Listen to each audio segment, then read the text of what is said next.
यहाँ पर जो हमने ये अभी तक पढ़ा है जूल फ्री एक्सपेंशन, इस पे बेस्ड एज इट इज एक क्वेश्चन आता है पेपर में कॉम्पिटिटिव एग्जाम में। हेलो एवरीवन, आज के लेक्चर में हम डिस्कस करेंगे जूल फ्री एक्सपेंशन। ये जो टॉपिक है वो किसने बताया था? जूल साइंटिस्ट ने बताया था। जो भी जूल फ्री एक्सपेंशन के अकॉर्डिंग क्या बोल रहे हैं कि अगर कोई भी गैस एक्सपेंड होगी, एक्सपेंड मतलब अगर आप एक गैस को एक कंटेनर के अंदर ले रहे हो या फिर एक स्फेरिकल बल्ब के अंदर ले रहे हो, तो वो गैस एक्सपेंड, अगर उसको स्पेस मिलेगा देन वो एक्सपेंड करेगी। इस टाइम पर वो क्या है? कॉम्प्रेस्ड है।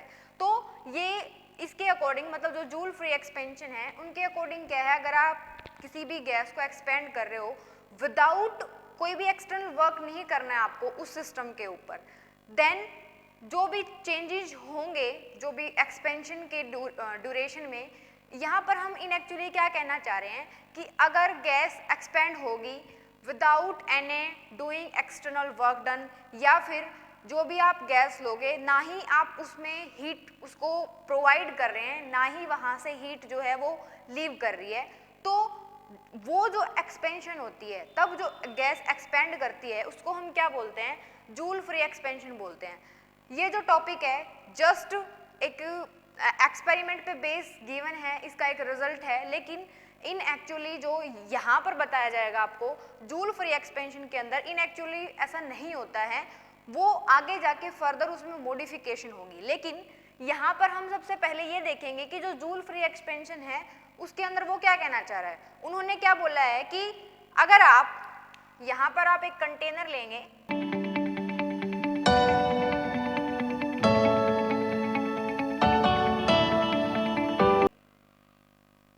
ये कंटेनर है,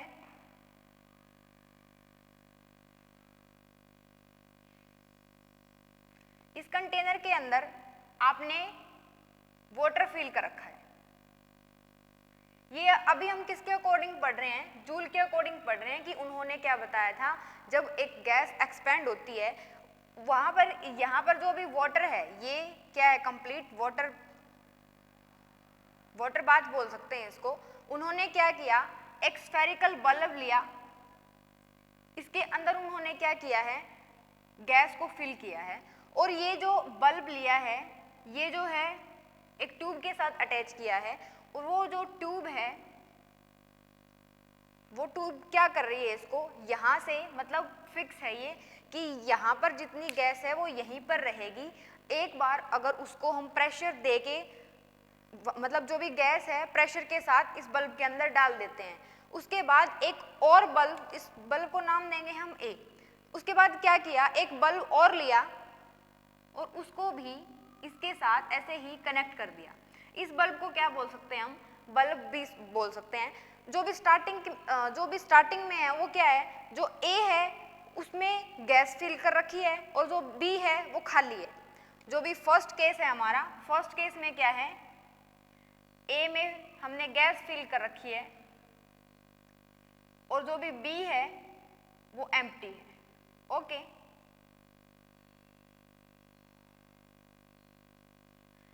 इसके बाद का स्टेप क्या है? उन्होंने क्या किया? जो यहाँ पर गैस फिल हुई है वहाँ पर एक कंडीशन है, यहाँ पर जो भी गैस फिल होगी वो परफेक्ट गैस होगी, या फिर उसको आइडियल गैस बोल सकते हैं।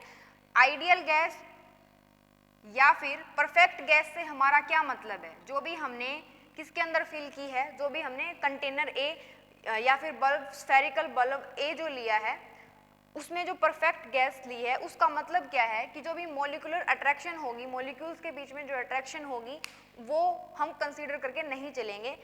और जो भी आइडियल या परफेक्ट गैस का मतलब भी हम क्या लेते हैं कि जो भी अट्रैक्शन है, मॉलिक्यूलर अट्रैक्शन, वो नहीं लेंगे उसके अंदर। जो भी मॉलिक्यूलर अट्रैक्शन है मॉलिक्यूल्स के बीच की, वो इसके अंदर हम नहीं कंसीडर करते। ये जो केस है वो सिर्फ और सिर्फ आइडियल या परफेक्ट गैस के लिए गिवन है।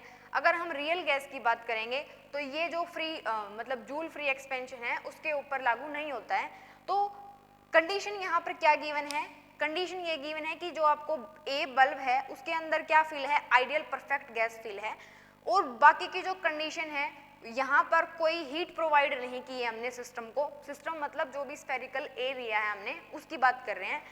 कोई भी गैस यहाँ पर एंटर नहीं होगी, कोई भी गैस यहाँ से लीव नहीं करेगी। सिंपली क्या किया है, एक बार विद प्रेशर हमने ए को फिल कर दिया गैस के साथ, मतलब इसके अंदर गैस फिल कर दी, और जो भी कंप्लीट सेटअप है वो वाटर बाथ के अंदर क्यों रखा गया है, ताकि जो भी टेम्परेचर अगर हम नोट करना चाहें तो वो नोट कर सकते हैं हम। और थ्रू आउट द एक्सपेरिमेंट हमें क्या करना है, जो भी टेम्परेचर है वो कांस्टेंट रखना है। तो इसीलिए जो भी कंप्लीट सेटअप है वो हमने किसके अंदर रखा है, वाटर बाथ के अंदर रखा है। और यहाँ पर एक थर्मामीटर लगा रखा है टेम्परेचर को मेजर करने के लिए कि कहीं टेम्परेचर एक्सपेरिमेंट के ड्यूरेशन में चेंज ना हो। इसलिए अब एक्चुअली क्या होगा, अब यहाँ तक जो भी स्टेप था वो हमने पढ़ लिया कि कंप्लीट सेटअप कैसे तैयार किया है। अब क्या होगा, ये जो ट्यूब लगा रखी थी बीच में, जो भी स्फेरिकल बल्ब ए था और स्फेरिकल बल्ब बी था, दोनों के बीच में स्टार्टिंग की कंडीशन हमने पढ़ ली कि ए फील्ड है, बी एम्प्टी है। उसके बाद क्या कर दिया, हमने इस ट्यूब को यहाँ से हटा दिया, और जो भी कंप्लीट ये सिस्टम है इंसुलेटेड है फ्रॉम सराउंडिंग, मतलब यहाँ पर हीट एंटर नहीं कर सकती है। उसके बाद क्या होगा, जब भी अगर हम यहाँ से ट्यूब को हटा देते हैं तो ट्यूब को हटाने के बाद जो यहाँ पर गैस फिल थी उसको क्या मिल गया, स्पेस मिल गया, यहाँ पर आने की कोशिश करेगी वो। तो इसका मतलब है वो क्या हो रही है, एक्सपेंड हो रही है। यहाँ पर वो क्या थी, कॉम्प्रेस थी। अब जब वो यहाँ से मतलब ए से बी में जा रही है, मतलब वो एक्सपेंड हो रही है, तो वहाँ पर कुछ भी चेंज नहीं हो रहा है, ना ही उसके अंदर हीट एंटर की है, ना ही जो है हीट लीव की है। तो इस ड्यूरेशन में जब वो गैस एक्सपेंड हो रही है तो उसी को हम क्या बोलते हैं, जूल फ्री एक्सपेंशन बोलते हैं। और जब ऐसा हुआ, जब ए स्फेरिकल बॉल से बी स्फेरिकल बॉल में गैस जो है गई है, यहाँ पर उन्होंने क्या नोटिस किया कि जो भी टेम्परेचर है इस ड्यूरेशन में वो टेम्परेचर चेंज नहीं हुआ है। अब ये इस बात का रिजल्ट था कि जो टेम्परेचर है, जो भी टेम्परेचर है गैस का, वो क्या नहीं हुआ, चेंज नहीं हुआ। या फिर ये बोल सकते हैं कि जो टेम्परेचर ऑफ गैस है रिमेन्स कांस्टेंट, कब, ड्यूरिंग एक्सपेंशन। जब एक्सपेंशन हो रहा है तो जो भी टेम्परेचर है गैस का वो ऐसा नोट किया गया कि वो टेम्परेचर चेंज नहीं हो रहा था। और वैसे भी हम यहाँ पर जानते हैं, जो भी हमने ये एक्सपेरिमेंट किया, इससे हमारा क्या कंक्लूजन निकल रहा है कि अगर जो है टेम्परेचर गैस का कांस्टेंट है तो इसका मतलब है जो भी गैस है उसकी मॉलिक्यूल्स के बीच में जो इंटरनल एनर्जी वर्ड यूज करते हैं हम, वो क्या है, इंटरनल एनर्जी कांस्टेंट है। ऐसा हम क्यों बोल रहे हैं, बिकॉज जो भी इंटरनल एनर्जी है वो किसका फंक्शन होता है, टेम्परेचर का फंक्शन होता है। और जो टेम्परेचर है गैस का वो कांस्टेंट है एक्सपेंशन के दौरान। तो इसका मतलब हम यहाँ पर क्या बोल सकते हैं कि फ्री एक्सपेंशन में जो भी इंटरनल एनर्जी है, इंटरनल एनर्जी वो भी क्या नहीं हो रही है, चेंज नहीं हो रही है, डोंट चेंज। अब यहाँ से इन एक्चुअली ऐसा इन्होंने बोल दिया कि फ्री एक्सपेंशन पॉसिबल है, कोई भी वर्क डन अगर हम नहीं करेंगे गैस के ऊपर तो वो फ्रीली एक्सपेंड हो जाएगी, ऐसा इन्होंने बताया। लेकिन इन एक्चुअली ऐसा नहीं होता है जैसे हमने यहाँ पर पढ़ा है। इसके फर्दर जो है हम क्या पढ़ेंगे, जूल केल्विन एक्सपेरिमेंट पढ़ेंगे, उसमें भी देखेंगे कि हम ऐसा होता है या नहीं होता है कि जब भी आप एक गैस लोगे और उसके ऊपर अगर प्रेशर अप्लाई करेंगे तो जो भी टेम्परेचर के अंदर चेंज है वो होगा या नहीं होगा। लेकिन यहाँ पर जो हमने ये अभी तक पढ़ा है जूल फ्री एक्सपेंशन, इस पे बेस्ड एज इट इज एक क्वेश्चन आता है पेपर में, कॉम्पिटिटिव एग्जाम में। और वो क्वेश्चन जो भी 2019 वाला पेपर है कॉम्पिटिटिव एग्जाम, उसमें भी बिल्कुल एज इट इज क्वेश्चन है। उस क्वेश्चन के अंदर सिर्फ क्या चेंजेस किए गए हैं, क्वेश्चन को देखकर हम नहीं बता पाएंगे वहां पर कि ये जूल फ्री एक्सपेंशन का क्वेश्चन है। लेकिन वहां पर कंडीशन क्या गिवन है, क्वेश्चन कुछ इस तरीके से गिवन है बुक के अंदर, जो भी ए है चैम्बर ए ले रखा है, इसी तरीके से है उसके अंदर भी, और चैम्बर बी है, और उसके बीच में भी एक क्या लगा रखी है, ट्यूब लगा रखी है या फिर स्टॉप क्लॉक लगा रखी है। उसके अंदर क्या है, उसमें भी ए जो है आइडियल गैस फिल कर रखी है उसमें भी, और यहाँ पर भी हम आइडियल या परफेक्ट गैस की बात कर रहे थे। तो यहाँ से हमें पता लग जाता है कि ए के अंदर जब आइडियल या परफेक्ट गैस आपने फिल की है तो इसका मतलब है वो जूल फ्री एक्सपेंशन के बारे में बात कर रहा है। सेटअप बिल्कुल एज इट इज गिवन है, डायग्राम भी गिवन है उसका। तो उन्होंने पूछा क्या है कि जब भी एक्सपेंशन होगा तो चार ऑप्शन गिवन है, चार ऑप्शन में से आपको क्या गिवन है, फर्स्ट ऑप्शन गिवन है आपको कि जो इंटरनल एनर्जी है सिस्टम की, जब गैस एक्सपेंड होगी तो वो इंक्रीज होगी। सेकंड ऑप्शन क्या है, इंटरनल एनर्जी जो है वो डिक्रीज होगी। सेकंड क्या है, सॉरी थर्ड क्या है, इंटरनल एनर्जी जो है, थर्ड ऑप्शन भी इंटरनल एनर्जी या टेम्परेचर से रिलेटेड है कि जो टेम्परेचर है वो इंक्रीज या डिक्रीज होगा। लेकिन जो भी आपका फोर्थ ऑप्शन है उसमें क्या गिवन है कि जो टेम्परेचर है गैस का वो एक्सपेंशन के ड्यूरेशन में क्या रहेगा, कांस्टेंट रहेगा। तो वो जो क्वेश्चन है वो उन्होंने सिर्फ जूल फ्री एक्सपेंशन से उठाया है और हमारा आंसर क्या होगा उस क्वेश्चन के लिए कि जो टेम्परेचर है गैस का वो कांस्टेंट होता है। अब जो भी वो क्वेश्चन है उसके अंदर उन्होंने स्पेशली बोला है कि आइडियल या फिर परफेक्ट गैस को उन्होंने लिया है, तो इससे ये अंडरस्टूड है हमें कि जो जूल फ्री एक्सपेंशन का क्वेश्चन है। टॉपिक की अगर बात करें तो एग्जाम पॉइंट ऑफ व्यू से ये टॉपिक इंपॉर्टेंट नहीं है क्योंकि इसके अंदर सिंपली एक एक्सपेरिमेंट है छोटा सा, उसकी भी फर्दर मॉडिफिकेशन है। तो यहाँ पर बिकॉज कॉम्पिटिटिव एग्जाम में आया हुआ है तो इसलिए जो टॉपिक है वो इंपॉर्टेंट हो जाता है। इसके बाद हम क्या डिस्कस करेंगे, इसकी मॉडिफिकेशन। मॉडिफिकेशन के अंदर क्या है, जूल के अकॉर्डिंग जो भी टेम्परेचर है वो चेंज नहीं होगा, लेकिन ऐसा नहीं हो सकता कि एक्सपेंशन जो है वो फ्रीली हो जाए। एक्सपेंशन के लिए हमने कुछ कंडीशंस पढ़ी थी कि जो भी सिस्टम है उसके ऊपर कुछ अमाउंट ऑफ वर्क डन होगा तभी गैस क्या कर सकती है, एक्सपेंड कर सकती है। तो इसी की मॉडिफिकेशन में हमारा नेक्स्ट एक्सपेरिमेंट है और उस एक्सपेरिमेंट का नाम क्या है, जो फर्स्ट वन था उसका नाम क्या था, वो सिर्फ जूल ने दिया था, जूल फ्री एक्सपेंशन सिंपली। उसके बाद है जूल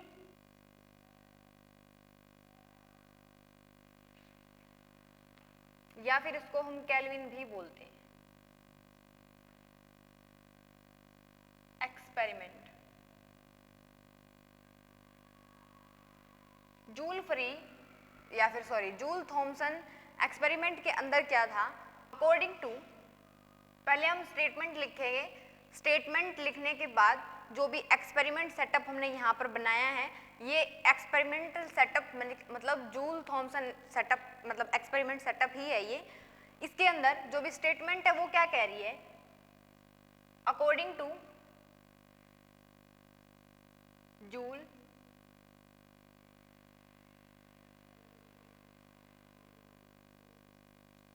थॉमसन एक्सपेरिमेंट या फिर अकॉर्डिंग टू जूल थॉमसन, इतना भी बहुत है। जब भी क्या होगा, when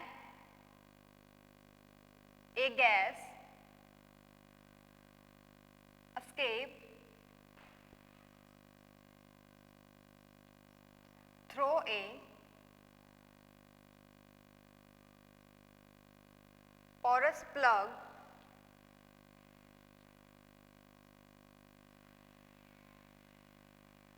under a large pressure difference,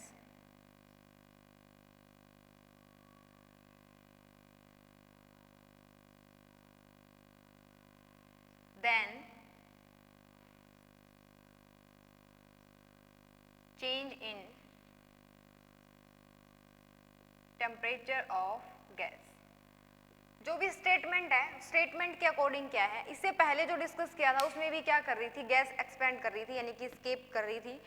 वहां पर उन्होंने क्या बोला था कि जो टेम्परेचर है वो कांस्टेंट रहेगा, लेकिन इन्होंने क्या बताया, जो जूल थॉमसन एक्सपेरिमेंट है इनके अकॉर्डिंग क्या होता है, जो भी कंप्लीट सेटअप इसके अंदर क्या है, यहाँ पर हमने गैस फिल कर रखी है, वो गैस जब किससे बाहर आएगी, जो भी पोरस प्लग एक्सपेरिमेंट है, यहाँ पर जो भी बी है वो क्या है आपका पोरस प्लग है, वहां से जब वो गैस बाहर निकलेगी और जो भी प्रेशर डिफरेंस है आपका वो क्या होना चाहिए, बहुत हाई होना चाहिए, तब क्या करेगा, जो भी गैस है उसका टेम्परेचर चेंज होगा। ये स्टेटमेंट जो फर्स्ट हमने पढ़ी थी उससे डिफरेंट है।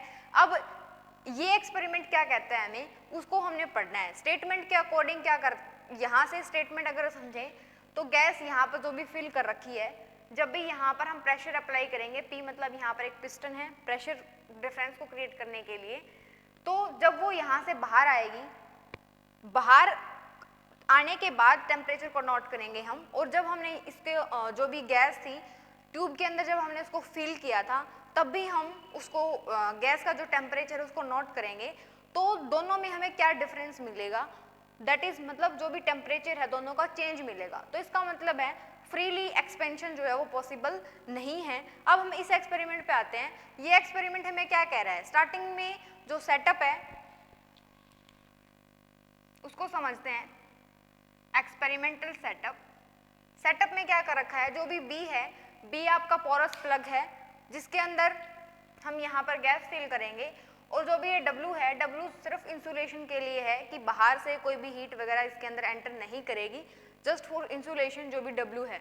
और जो भी T1 और T2 लगा रखे हैं ये टेम्परेचर को नोट करने के लिए हैं, क्योंकि हमें जो भी एक्सपेरिमेंट है हमारा वो है क्या, before expansion before escape gas का जो टेम्परेचर है वो हमें नोट डाउन करना है, और एस्केप से पहले और एस्केप के बाद जो भी टेम्परेचर का डिफरेंस होगा गैसेस के बीच में वही हमें नोट डाउन करना है, जो भी हमारा एक्सपेरिमेंट है। इसके अंदर क्या है, जो भी बी है उसको हमने स्टडी कर लिया, T1 T2 को बता दिया। जो भी ये ट्यूब है, मतलब जो भी ये इतनी लंबी बना रखी है हमने, इसको हम ट्यूब बोलेंगे, इसको भी हम कुछ नाम दे देते हैं, सिंपली टी। इसके थ्रो क्या करेगी, गैस बाहर आएगी, यहाँ पर कंप्लीट इस तरीके से जो गैस है वो बाहर आएगी, ये कंटेनर लगा रखा है हमने, और जो भी ये जो सेटअप हमने प्रिपेयर किया है इसका जो मतलब जब भी हम जो भी टेम्परेचर को नोट करेंगे तब क्या होगा, प्रेशर जो है वो गैस का वो बहुत ज़्यादा होना चाहिए, प्रेशर डिफरेंस बहुत ज़्यादा होना चाहिए जब भी हम एक्सपेरिमेंट को करेंगे। तो यहाँ पर स्टेटमेंट हमें क्लियर है कि जो टेम्परेचर है गैस का वो चेंज होगा। अब एक्सपेरिमेंटल सेटअप हो गया। अब एक्सपेरिमेंटल सेटअप में हमने क्या किया, स्टार्टिंग में जो भी टेम्परेचर है वो हमने क्या रखा, कांस्टेंट रखा, कांस्टेंट नहीं रखा, सफिशिएंटली लो टेम्परेचर की बात कर रहे हैं। जब भी हमने लो टेम्परेचर पे बात की तो क्या हुआ, जब जो भी हमने गैस इसके अंदर फिल कर रखी थी जब वो एस्केप करेगी तो ऑलमोस्ट जितनी भी गैसेस थी सबके अंदर जो चेंजेस थे, मतलब चेंज होगा टेम्परेचर के अंदर, लेकिन सफिशिएंटली लो टेम्परेचर पे जितनी भी गैसेस हैं वो कूलिंग इफेक्ट ही शो करती हैं। इसके बाद मतलब हम रिजल्ट को एनालाइज कर रहे हैं, जो भी रिजल्ट हैं,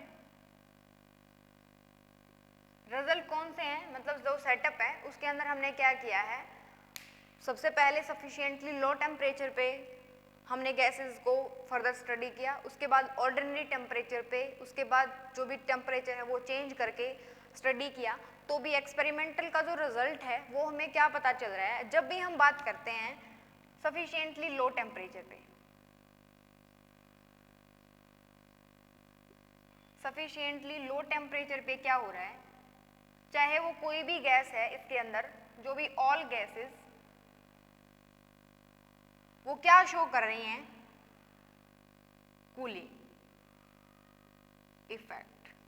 मतलब हमने बोला था स्टार्टिंग में कि जब गैस क्या करेगी, एस्केप करेगी, तो जो टेम्परेचर है उसके अंदर चेंज होगा। अब वो चेंज किसी भी तरीके से हो सकता है कि जब वो गैस बाहर आए ड्यूरिंग एक्सपेंशन तो जो टेम्परेचर है वो कम हो या फिर ज़्यादा हो। तो वो स्टार्टिंग में उन्होंने नहीं बताया था कि चेंजेस मतलब वो डिक्रीज होगा या इंक्रीज होगा, लेकिन एक्सपेरिमेंट के बाद क्या है, जब भी हम सफिशिएंटली लो टेम्परेचर पे बात करते हैं जितनी भी गैसेस हैं वो क्या शो करती हैं, कूलिंग इफेक्ट। मतलब जो टेम्परेचर है स्टार्टिंग में जितना टेम्परेचर था उससे कम होगा, ये थी सफिशिएंटली लो टेम्परेचर पे। उसके बाद क्या है, अगर हम ऑर्डिनरी टेम्परेचर पे बात कर रहे हैं, एट ऑर्डिनरी टेम्परेचर जो गैसेस हैं वो क्या शो करती हैं, ऑलमोस्ट जो ऑलमोस्ट गैसेस हैं शोज कूलिंग इफेक्ट, वो कूलिंग इफेक्ट ही शो करती हैं। लेकिन जो भी एक्सेप्शन है, एक्सेप्शन क्या है, किस किस को छोड़कर, एक तो हाइड्रोजन गैस को छोड़कर और एक हीलियम गैस को छोड़कर, ये जो गैसेस हैं वो कूलिंग इफेक्ट शो नहीं करती हैं, ये हीटिंग इफेक्ट शो करती हैं। ये एक एक्सेप्शन है जब भी एक्सपेरिमेंट किया गया उसका। थर्ड पॉइंट क्या है, थर्ड पॉइंट ये है कि जो भी टेम्परेचर के अंदर फॉल आता है, मतलब टेम्परेचर स्टार्टिंग में ज़्यादा था बाद में कम हो जाता है, जो भी ये फॉल इन टेम्परेचर है ये किसके ऊपर डिपेंड कर रहा है, या गैस कौन सी ली है इस बात पे डिपेंड कर रहा है, या फिर प्रेशर डिफरेंस कितना था उस बात पे डिपेंड कर रहा है। तो थर्ड पॉइंट क्या है, ये भी एनालाइज किया गया जो भी रिजल्ट्स में, जो भी फॉल इन टेम्परेचर है, फॉल इन टेम्परेचर, टेम्परेचर किसका डिक्रीज हो रहा है, गैसेस का, fall in temperature of A gases वो किसके डायरेक्टली प्रोपोर्शनल है, लार्ज प्रेशर डिफरेंस के। ओके, मतलब जितना ज्यादा प्रेशर डिफरेंस होगा सेटअप के, मतलब एक्सपेरिमेंट के ड्यूरेशन में, उतना ही जो भी टेम्परेचर है उसके अंदर फॉल होगा, मतलब टेम्परेचर क्या होगा, कम होगा। पर फोर्थ पॉइंट को डिस्कस करने से पहले हमने थर्ड पॉइंट में क्या बोला है, एक मिनट हम इसको दोबारा डिस्कस कर रहे हैं। जो भी थर्ड पॉइंट है, जो टेम्परेचर के अंदर फॉल है गैसेस की, स्टार्टिंग में ऑल गैसेस की बात थी, जो भी टेम्परेचर के अंदर जो भी चेंजेस आएंगे गैस में वो किसके ऊपर डिपेंड कर रहे हैं, लार्ज प्रेशर डिफरेंस। और ये जो लार्ज प्रेशर डिफरेंस है ये कहाँ पर लगा हुआ है, हमें ये पता करना है। जो भी आपका ये बी है, बी क्या है, पोरस प्लग है, जिसमें से क्या होगा, गैस क्या करेगी, बाहर आएगी, मतलब स्केप करेगी, तभी तो उसका क्या होता है, जो भी टेम्परेचर है वो चेंज हो जाता है। अब लार्ज प्रेशर डिफरेंस किसके बीच में होना चाहिए, मतलब जो भी आपने ये बी लिखा है इसके ऊपर क्या हो रहा है, क्या करेंगे हम, प्रेशर जो है वो डिफरेंस क्रिएट करेंगे, तभी क्या करेगा, जो भी टेम्परेचर है वो क्या करेगी, गैसेस का फॉल करेगी। तो वो जो प्रेशर डिफरेंस है वो कहाँ पर अप्लाई है, बी के ऊपर, जिस पोरस प्लग जिसमें से क्या करेगी, गैस बाहर आएगी, वो है। फोर्थ पॉइंट आपका क्या है, फोर्थ पॉइंट में ये है कि थर्ड पॉइंट में हमने जो पढ़ा कि टेम्परेचर के अंदर चेंज होता है, स्टार्टिंग में सपोज जो भी गैस थी उसका टेम्परेचर हाई था या फिर रेज कर दिया हमने, तो चेंज करेगा टेम्परेचर जब पर एटमॉस्फेरिक डिफरेंस, मतलब प्रेशर डिफरेंस के कारण टेम्परेचर चेंज हो जाता है। लेकिन थर्ड पॉइंट भी हमें फोर्थ पॉइंट में डिस्कस करना है, लेकिन उसके बाद हमें फोर्थ पॉइंट में क्या लिखना है कि एक टेम्परेचर की वैल्यू ऐसी आएगी, गैसेस के टेम्परेचर की वैल्यू वो ऐसा टेम्परेचर होगा जिस पे जो जूल थॉमसन एक्सपेरिमेंट है वो आपका काम नहीं करेगा। मतलब इसके अकॉर्डिंग तो क्या था कि जो टेम्परेचर के अंदर चेंज होगा, और गैसेस की बात करी कि जो भी टेम्परेचर है वो फॉल करेगा, लेकिन एक टेम्परेचर की वैल्यू ऐसी आएगी एट मतलब एक टेम्परेचर की वैल्यू यहाँ पर हमने इस तरीके से लिखना है कि जो भी गैसेस हैं, ऑल गैसेस नहीं बोल सकते हम, जो गैसेस हैं वो क्या शो करेंगी, कूलिंग इफेक्ट शो नहीं करेंगी, does not show cooling effect. वो क्या करना शुरू कर देंगी, वो हीटिंग इफेक्ट शो करना शुरू कर देंगे। मतलब एक टेम्परेचर की वैल्यू ऐसी आएगी जिस पे टेम्परेचर डिक्रीज होना शुरू हो जाएगा, मतलब जो भी कूलिंग इफेक्ट है आपका वो शो नहीं होगा, उसकी जगह पे क्या होना शुरू हो जाएगा, हीटिंग इफेक्ट शो होना शुरू हो जाएगा। और उसके एग्जाम्पल हमने स्टार्टिंग में भी पढ़े थे कि वो जो गैसेस थी वो कौन कौन सी थी, हाइड्रोजन और हीलियम।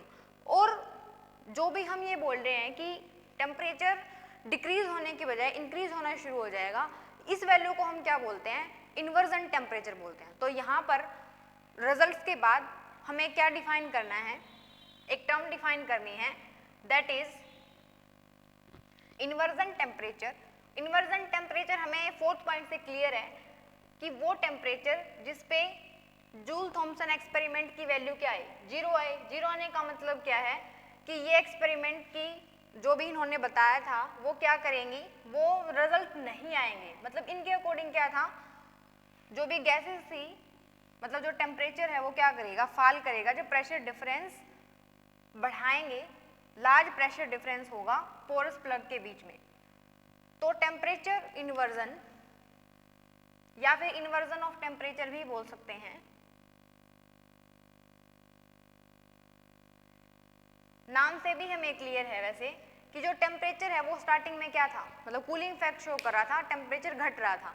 अब इन्वर्जन का मतलब यहाँ पर क्या होगा, कि वो कूलिंग इफेक्ट शो करने की बजाय वो कौन सा इफेक्ट शो करेगा, हीटिंग इफेक्ट शो करेगा। या फिर हम इसको ये भी बोल सकते हैं the value of that temperature at विच जो जूल थॉमसन इफेक्ट की वैल्यू क्या है या फिर एक्सपेरिमेंट क्या हो जाए, जीरो इफेक्ट शो करे, उसको भी हम इन्वर्जन ऑफ टेम्परेचर बोल सकते हैं। ये था आपका किसके अकॉर्डिंग, एक्सपेरिमेंट के अकॉर्डिंग। इसके बाद जब भी हम पढ़ेंगे तो इसकी थ्योरी पढ़ेंगे कि इन एक्चुअली जो भी हमने यहाँ पर पढ़ा कि स्टार्टिंग में जो भी जूल फ्री एक्सपेंशन पढ़ा था उसमें क्या था कि जो टेम्परेचर है वो कांस्टेंट रहेगा, टेम्परेचर चेंज नहीं होगा। सेकंड में हमने क्या पढ़ा कि जब भी हम ऐसा सेटअप तैयार करते हैं कि प्रेशर डिफरेंस है, गैस फिल की है, जब वो गैस एक्सपेंड करेगी तो टेम्परेचर के अंदर चेंज आएंगे। ये हमने किसके अंदर पढ़ा, जूल थॉमसन एक्सपेरिमेंट के अंदर। उसके बाद हम अब इसी एक्सपेरिमेंट को एक्सपेरिमेंट से नहीं, इसको हम थ्योरी से एक्सप्लेन करेंगे। थ्योरी से एक्सप्लेन कैसे करेंगे, इसके बाद जो भी थ्योरी है, theory of porous plug experiment. Porous plug experiment का मतलब वही है जो भी हमने स्टार्टिंग में लिखा है, जूल थॉमसन एक्सपेरिमेंट वही है। यहाँ पर theory of porous plug experiment से पहले जो भी इन्वर्जन ऑफ ए टेम्परेचर है, एक बार उसकी डेफिनेशन हम लिख लेते हैं। The temperature at which Joule Thomson effect is zero, उस टेम्परेचर को क्या बोलेंगे, इन्वर्जन ऑफ ए टेम्परेचर बोलेंगे। और ये जो है टेम्परेचर ऑफ इन्वर्जन डिफरेंट होता है डिफरेंट गैसेस के लिए। वो वैल्यू हमें कैसे मिलेगी, वो वैल्यू हमें एक्सपेरिमेंट से मिलेगी। और जो भी हाइड्रोजन है उसके लिए इन्वर्जन टेम्परेचर की वैल्यू कितनी होती है, -80 डिग्री सेल्सियस होती है। और जो भी हीलियम है, हीलियम के लिए इसे थोड़ी हाई वैल्यू होती है, 120 या से अबोव। उसके बाद क्या है, जो भी थ्योरी है पोरस प्लग एक्सपेरिमेंट की, ये हमने एक्सपेरिमेंटल सेटअप जो तैयार किया था वो हमने उसके रिजल्ट पढ़े सिर्फ। अब हम क्या पता करना चाहते हैं कि अगर हम इसको सिर्फ थ्योरी से एक्सप्लेन करें, एक्सपेरिमेंट ना करें, जस्ट एक बार सेटअप उसी तरीके का तैयार करके सिर्फ थ्योरी से एक्सप्लेन करने की कोशिश करते हैं, तो थ्योरी में क्या है, स्टार्टिंग में यहाँ पर उन्होंने 2 सिलेंडर लिए, इसको हम 1 बोल देते हैं। ये जो है सेकंड सिलेंडर है, इसको हम सेकंड बोल देते हैं। यहाँ पर क्या लगा रखा है, एक पिस्टन है, यहाँ पर भी एक पिस्टन है जिसको हम P1 या फिर इसको हम P2 बोल देते हैं। ठीक है, पिस्टन मतलब यहाँ पर हम क्या करेंगे, प्रेशर भी अप्लाई करेंगे। जो भी सिलेंडर फर्स्ट है उसके अंदर भी क्या फिल कर रखा है उन्होंने, गैसेस फिल कर रखी हैं। ये जो थ्योरी है वहाँ पर स्टार्टिंग में जो गैसेस थी वो डिफरेंट थी। यहाँ पर हम क्या करेंगे, पहले हम इसके अंदर परफेक्ट गैस को फिल करेंगे, देन हम रियल गैसेस की बात करेंगे कि क्या जो परफेक्ट गैस के लिए हमने पढ़ा है क्या वो रियल गैसेस के लिए भी वैलिड है या नहीं वैलिड है। तो स्टार्टिंग में जो भी फर्स्ट सिलेंडर के अंदर इसने गैस फिल कर रखी है और सेकंड सिलेंडर के अंदर जो गैस फिल कर रखी है वो है। अब इसके अंदर क्या होगा, यहाँ पर इसको हम C या फिर इसको हम यहाँ पर D बोल देते हैं। इसके अंदर क्या हो रहा है, जब भी हम यहाँ से मतलब लेफ्ट साइड से प्रेशर अप्लाई करेंगे तो जो A है वो क्या करेगा, इनवर्ड मूव करेगा, और जो B है वो आउटवर्ड मूव करेगा।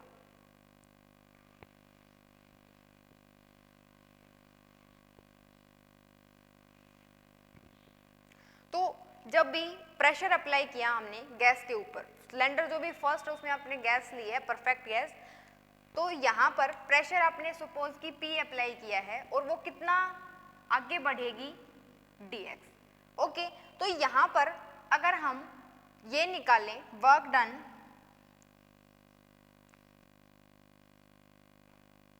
ऑन गैसेस, या फिर फर्स्ट की बात कर लेते हैं कि फर्स्ट सिलेंडर के ऊपर जब आपने प्रेशर अप्लाई किया है तो गैस के ऊपर कितना वर्क डन हुआ है, वो किस वैल्यू किसके बराबर होगी, जो भी वर्क डन है।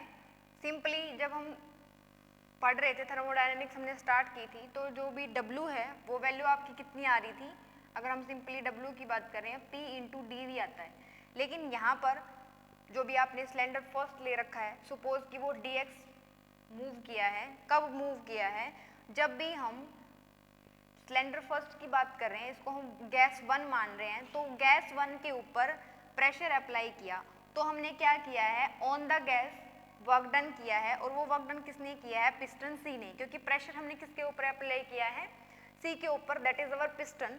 तो work done on the gas by piston C, जिसको हम पिस्टन सी बोल रहे हैं, उसने सपोज कि प्रेशर P1 अप्लाई किया था। अब मान लेते हैं कि एरिया जो है वो A है और कितना मूव किया है वो इंटू dx, और A इंटू dx क्या होता है, मतलब area into sum length that is volume. तो यहाँ पर वो वैल्यू क्या बनेगी, और बिकॉज यहाँ पर D है दैट्स वाई इसको हम क्या बोल सकते हैं, PV1 work done on the gases bye, क्योंकि यहाँ पर जो वैल्यू है वो स्मॉल ही होगी, बिकॉज जब हम इसके ऊपर प्रेशर अप्लाई करेंगे तो ये जो गैस है ये भी इसके ऊपर वर्क डन करेगी, लेकिन फर्स्ट में हमें सिर्फ क्या लिखना है कि कितना वर्क डन किया हमने गैस के ऊपर, दैट इज P1V1। उसके बाद वर्क डन बाय गैसेस, जो भी सिलेंडर 2 है उसके वो जो है पिस्टन के ऊपर काम करेगी, वो वैल्यू आपकी कितनी आएगी, उसको हम मान लेते हैं दैट इज P2V2। अब जो भी गैस है उसने टोटल कितना वर्क डन किया, मतलब net amount of work done by gases, वो हम कैसे निकालेंगे, फाइनल माइनस इनिशियल। तो net amount of work done, net amount of work done by gas, वो किसके बराबर होगा हमारा, P2V2 माइनस P1V1। ये क्या है आपका, ये वर्क डन है। उसके बाद क्या है, ये जो कंप्लीट प्रोसेस है ये इंसुलेटेड है, मतलब यहाँ पर कोई भी हीट जो है वो प्रोवाइड नहीं की गई है। तो अगर ऐसा है जब भी, तो इसका मतलब क्या है कि जो गैसेस की इंटरनल एनर्जी है वो क्या होगी, डिक्रीज करेगी। तो जब भी इंटरनल एनर्जी डिक्रीज करेगी, हीट यहाँ पर प्रोवाइड ही नहीं की गई है, तो इसका मतलब क्या है कि जो वर्क डन है वो किसके इक्विवेलेंस है, इंटरनल एनर्जी की। जो भी स्टेटमेंट हमने बोली उसका मतलब क्या है,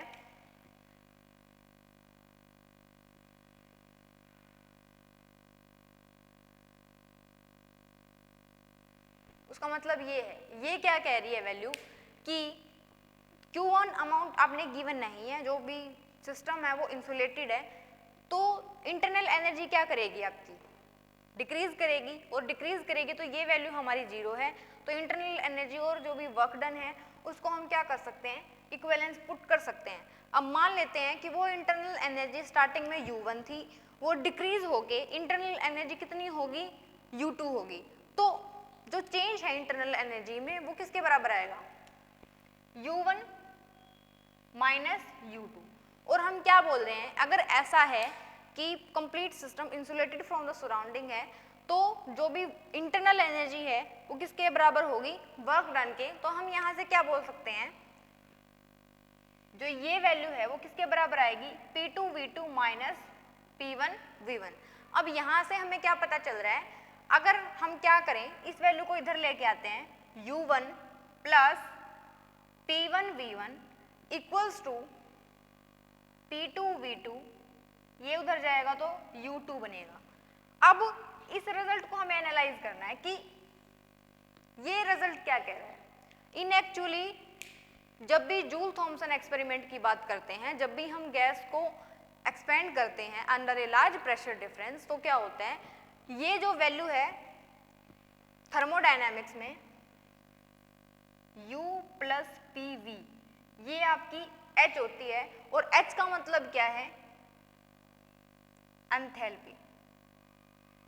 एंथैल्पी का मतलब क्या है, जब भी हम थर्मोडायनामिक्स की बात करते हैं तो वेरिएबल आते हैं, जैसे प्रेशर मतलब physical quantity, variable physical quantity, first one that is pressure, temperature, volume, ये सारी चीजें। तो उसमें एक एंथैल्पी भी आती है, और एंथैल्पी किसके बराबर होती है, U plus P into V।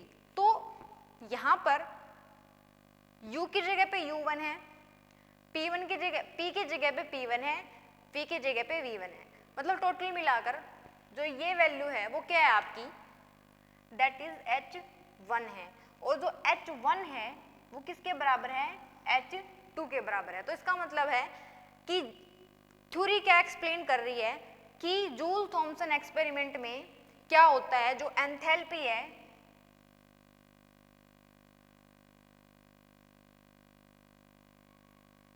वो क्या रहती है, सेम रहती है, रिमेन्स सेम, या फिर इसको हम क्या बोल सकते हैं, रिमेन्स कांस्टेंट। ओके, तो ये आपकी थ्योरी थी जो क्या एक्सप्लेन कर रही है, नॉट टेम्परेचर चेंज, ना ही कोई हीट या टेम्परेचर, सिंपली क्या बोला है इसने कि जो एंथैल्पी है जूल थॉमसन एक्सपेरिमेंट में वो कांस्टेंट रहती है।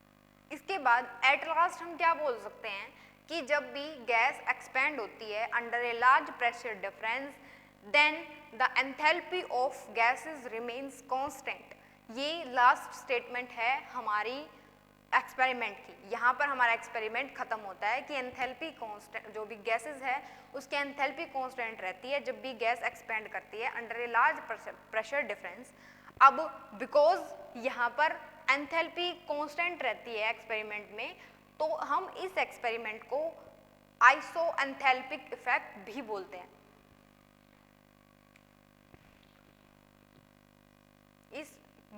ऐसा हम क्यों बोल रहे हैं, क्योंकि एंथैल्पी कांस्टेंट है, इसीलिए हम इसको क्या बोल सकते हैं, आइसो